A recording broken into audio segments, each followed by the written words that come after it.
Hey guys, welcome to another video on the Inside Spurs channel. Happy Friday afternoon. Hope you're well, hope you're looking after yourself and you're ready for a big day ahead. Obviously, I say day ahead, like half it's not already gone, but in terms of the rest of work and then obviously into the football tonight. If you're going to it, enjoy it. I am going to it, so I know I will. I'm looking forward to it. And I think it's going to be a really cracking game, a really good cracking game of football. In this video though, we've got obviously kind of a bit of a loan roundup. It won't take long because... well, two players have come back off loan. Two players basically didn't play. Two players did, and one didn't play at all because they've got a winter break. So that won't take me very long to get through. But we do have some really good, fascinating updates around the Dier situation from not only Fabrizio Romano, but Florian Plettenberg. You know, the guy that wouldn't shut up about Harry Kane. Yeah, that one.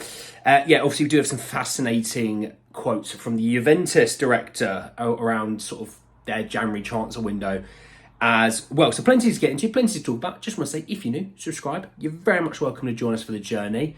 And I'm just going to jump straight in and I'm just going to talk about the loan roundup really quickly before I talk about who you see up on the thumbnail, Pierre-Emile Hojbjerg. So let me just start quickly. The one player that didn't play because they have a winter break is Troy Parrott at Excelsior Rotterdam. So don't be shocked by that. Obviously, Dane Scarlett has returned to Spurs as well as Sergio Reguilon. And last night we found out that Djed Spence's loan at Leeds United has been terminated by Leeds United, not Tottenham. So Spurs have got an interesting situation with Spence and Reguilon. Because they've already played this season for Manchester United and Leeds United, if Spurs want to move them on, they can't play them. Because as soon as they get 1 second of competitive football for Spurs, they no longer can play elsewhere for the rest of the season. So Spurs have got a situation on their hands where they go, look, we're going to want to move these guys on. And I think with Reguilon, you can get a good deal. I think you can get a loan with an obligation of about 10 million euros, right? We know that Dortmund are interested in him. With Spence, I think he was starting to play. He was even playing a little bit of left back, but he only appeared 7 times because of injury. So I think he's going to go back out on loan to the Championship again, regain some form for the next 6 months because now he's fit. And then from there, we can kind of see what happens in the summer. Do we sell him? Do we integrate him? What's the situation? In regards to Japhet Tanganga, again, hasn't played for Augsburg, so I won't spend long on that one. Tanguy Ndombele got a solitary 1 minute for Galatasaray in their last game. Obviously, they did have that situation out in Saudi Arabia. Fenerbahce and Galatasaray were supposed to play a game. It got cancelled right at the last second, even with fans inside the stadium. So I didn't really know what happened there. And to be honest, I didn't spend my time to even think about looking at it. Let's talk about the guys who did get some minutes. I'm going to start with young Alfie Devine. So he obviously has missed a little bit of football recently. That's happens. You're young, you're a footballer, you can get injured, you miss time, whatever it might be. But he did play in Port Vale's last game. It was a 2-1 loss away to Carlisle. He played 90 minutes as well, so invaluable minutes for Alfie. Had a pretty decent, solid game as well. I think this has been, this and the other guy that Matt talked about, Joe Rodon, these two have had the most successful loan spell. I think Troy Parrott's third. Okay, I think he's a good one as well, by the way. But I think Alfie's had a fantastic loan spell. He plays a lot of football at Port Vale. It's at that really nice level in League One where he's going to get minutes because they're not top of the league, but they're not the bottom of the league. They're in that middle pack where a little run gets you into that playoff hunt. And Alfie's played really well for Port Vale, so that's really good news. On Joe Rodon, well, Joe Rodon's been fantastic this season at Leeds United. It's been one of the reasons why Leeds United have done so well. Had it not been for Somerville and his exploit, well, him and Dan James's exploits, he might have had man of the match. He was fantastic in their 3-0 home win. For the life of me, I can't remember who they played against, so don't shoot me for that. But Joe's had a fantastic season so far. You know, for a guy who we could probably say was a little bit dead and buried in the situation that he had at Spurs. He went to Leeds United on loan, which I was really excited about because Leeds, big club, big championship club as well, one of the bigger ones. Will he play? And if he does, how much? And Joe's been playing tons of football and he's been brilliant in the championship. And he's one that not only not only has his value replenished, that if Leeds United were to come up, I think Leeds United come in and buy him. And they come in, buy him, and you get sort of 10, 15 million for him. And I think, do you know what? Why not? Get some money, get that money into the coffers for the summer.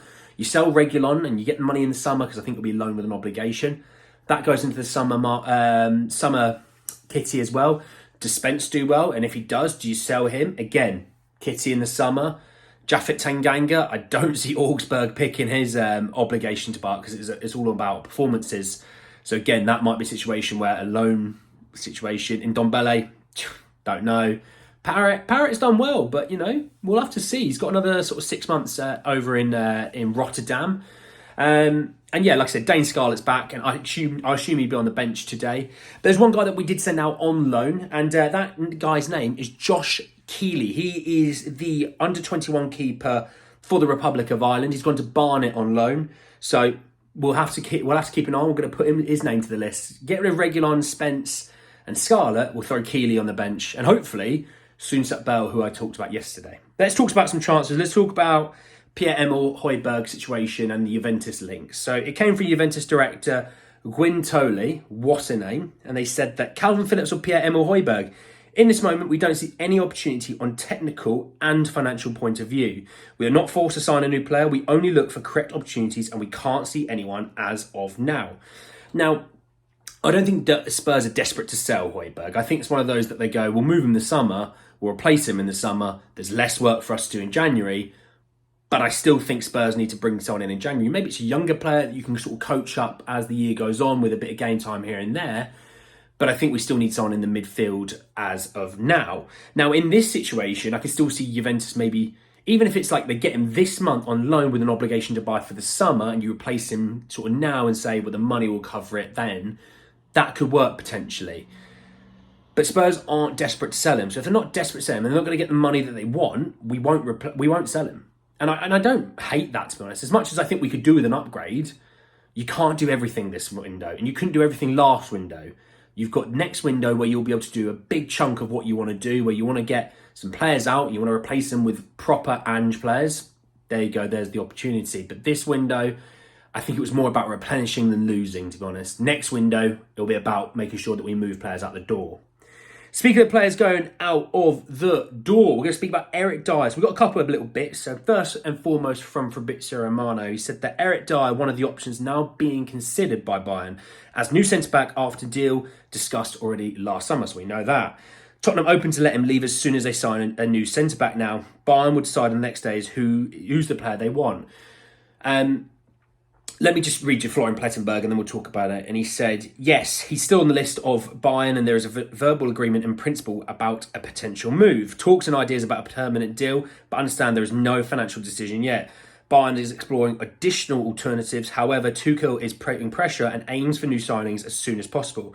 Dier was already a topic in the summer as exclusive revealed. The contact has never been lost. So, look, this is a good move for Eric. It is. This is a team that will have 65 or 70% possession virtually every week in the Bundesliga. It's always just weird why they concede sometimes, because you look at some of the defenders they have, Matthias de Ligt, Kim Min-jae, Alphonso Davies, Dayot Upamecano. They've got good players at the back, yet they concede, and it just sometimes confuses me. But I think he'd do really, really well out in Germany. And I think it's a really, really solid move for him. On a permanent, this is a club that he'd probably want the permanent move to go to instead of in the summer. I think Spurs will still let him go for free virtually just to make sure that he does go and they're not on the hook for any of his wages, which is also a good thing when we think about it. We're not having to pay 10, 20, 30 grand. Bayern will take all of it. So a little bit of good news in regards for Eric Dier, as well as us. It's a win-win-win for everyone, And yeah, just to sort of round off with the Djed Spence situation, he returned to the club following a loan spell at Leeds United. Look, we know he's had a pretty rough time really at Leeds with injuries and things like that. I think he's going to have a really big next few months of the season where I do hope he goes back into the Championship and he goes to a club that he's going to play week in, week out without any issues. And, he will get a good club in the Championship knocking on the door for him. That's for sure. He's a former team of the season Championship right back for Nottingham Forest. it wouldn't surprise me if someone comes in the Championship and looks at me and goes, look, he's an England under-21 international. He's dominated this league before. He's physical, he's quick, he's decent on the ball. Why not? And I think that's what's going to happen with Djed Spence. So I'm really excited for Djed. I really hope he does get a good move, because I just don't think Ange sees it in him right this second. Because he loves Emerson, because Emerson gives him the versatility of playing centre-back as well as left-back, whereas Djed probably only gives you a little bit of left-back compared to the centre-half position. Obviously, you've still got Session to come back. You've still got Davies that plays a little bit of centre-back, a little bit of left-back. Destiny, obviously, is absolute money. So, positionally-wise, there's not a lot here right this second. But in the summer, if he has a really good last little bit to the season, I wouldn't be surprised if he forces his way into the squad for next year.